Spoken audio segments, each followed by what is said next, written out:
La mécanisation au vignoble évolue. Le levage mécanique permet aujourd'hui de se dégager du temps, d'optimiser les coûts de production et pouvoir par exemple consacrer un peu plus de temps pour l'entretien mécanique du cavaillon. Il existe sur le marché différentes solutions, différents types de matériel. Une première famille qui est en charge de reprendre les fils releveurs existants. Une seconde famille qui déroule une ficelle. Avec l'évolution des pratiques culturales et en particulier la mise en place d'alternatives aux herbicides, il paraît judicieux de privilégier ce second type de matériel car on se rend compte que lors des interventions de début de saison, les fils releveurs positionnés au sol peuvent être une contrainte technique. À titre d'exemple, dans un vignoble à 5000 pieds hectare, on peut compter un débit de chantier d'environ 2 heures par hectare, 2 heures de levage pour réaliser un hectare. Les consommables sont de la ficelle, des agrafes. Le volume de ficelle dépend du nombre de passages que l'on va réaliser. En ce qui concerne les agrafes, il faut compter 2 agrafes tous les 2 pieds, ceci afin de gérer de manière efficace la tension des fils.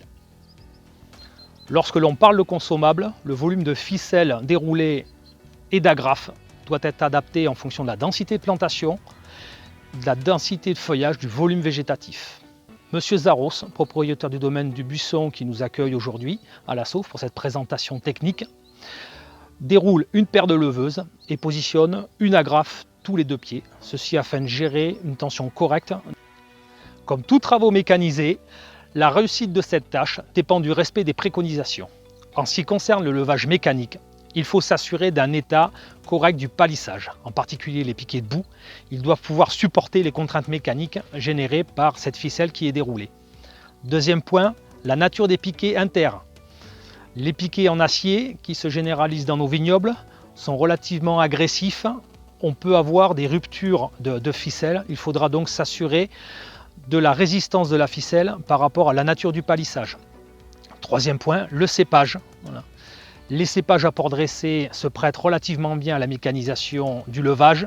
Les cépages à port tombant nécessiteront peut-être un nombre de passages un peu plus important.